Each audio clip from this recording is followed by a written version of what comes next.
everyone. My name is Oluwatosin Olasende. I'm the founder of Money Africa. At Money Africa, we educate you about everything related to money leveraging and technology. Today, I have one guest. WakaWaka. Can you guess? Yes, it's Waka Doctor. Over to you. Thank you very much. It's always a pleasure to be here. Everyone calls me WakaWaka Doctor for obvious reasons. One, because I'm a medical doctor. And the WakaWaka is an informal lingo that describes someone who's always on the move, a nomad, that has made me seen 70 plus countries. Wow. With a Nigerian passport? Well, most of them with a Nigerian passport. No way. Most of them with a Nigerian passport. And I have worked and lived in at least 5 of those countries. Wow. What is this inspiration? Why did you start doing this? You know, the funny thing is, when I started, everybody leaves Nigeria for different reasons, yeah? And the motivation behind mine was money.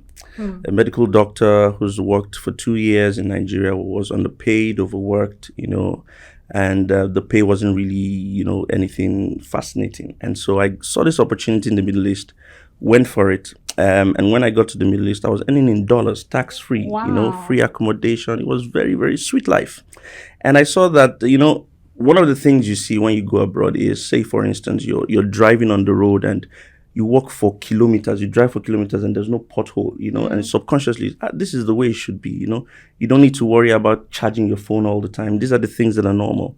And when I lived in the Middle East for a few years, I had this resident permit that allows you to travel the Middle East. And so I was opportune to go to Bahrain, Saudi Arabia, Qatar, Dubai, and I was able to see that things are different. There's a proverb that says that you'll always think that your father's garden is the biggest until you see another person's garden, yeah? So I just got motivated by that and I started traveling. And then a friend of mine, very popular friend of mine, a WakaWaka Doctor, Yes. just like me, said, rather than keep these things to yourself, why don't you show people, the things they can see in this country? So I started by showing people the food, the culture, the attractive sites you can visit in this country. Then after a few months, he called up to me again and said, it is not enough to show people these things. Tell them how to get there.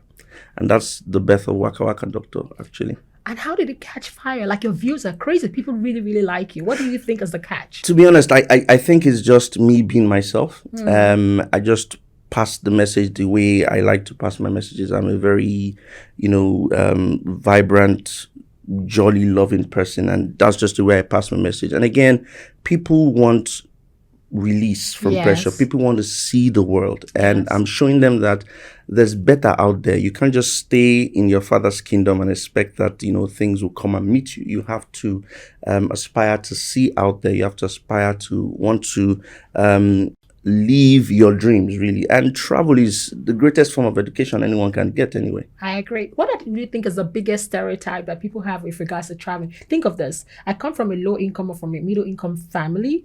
I do not have a lot of cash. What do you think is the biggest stereotype, the biggest The misconception? biggest stereotype is one of, I'm going to say there's one quote that people probably have seen it everywhere, where it was a quote from someone that I put out on Twitter and Instagram, and it went viral, that travel is not necessarily about the money, but of courage, And that's a quote someone made. And the stereotype here is that people think all the time you need money to travel, but it's false. You do not need money to travel. When I traveled abroad for the first time, which was my job opportunity in the Middle East, I didn't spend a dime.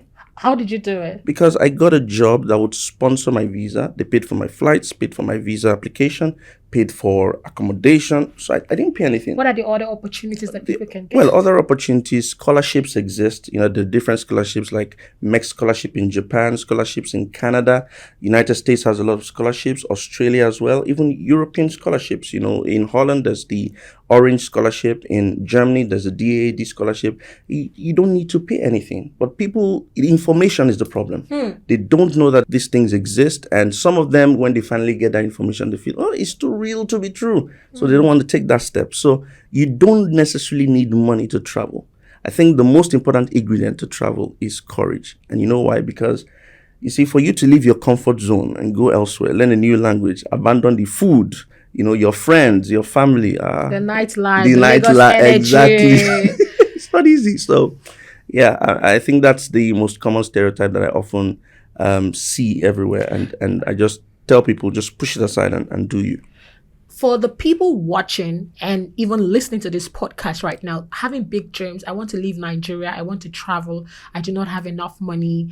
How do I go about it? What will be your last words, or what will be your passing words to them? My passing words will be, look, you need to give something. It's not enough to say, oh, I don't have money. Okay, yes, you don't have money, but what are you going to give in exchange for that opportunity out there? And that's why I tell people, if you don't have money, you can learn a skill. You can learn a skill. You can learn tech skills. You can learn financial skills. You can learn vocational skills.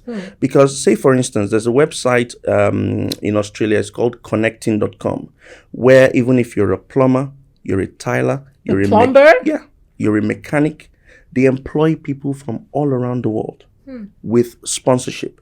But people don't know these things. And so when you say you don't have money, what skill do you have in exchange for that opportunity? It's either you have lots of money or you have a skill.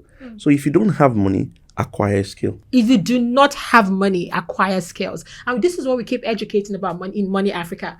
Money is just not physical cash. It comes in a form of talent, knowledge, personal development, and more. And we are encouraging you to go after your dreams, to go and get that skill, to see the world, because there's so much out there. My name is Oluwatosin Olasende, and with me is WakaWaka Doctor. You can follow him on Instagram, Twitter, and you can also follow us and share this podcast with people that want to see the world but are thinking, how can I see the world? Thank you, and catch you on the next season. Bye.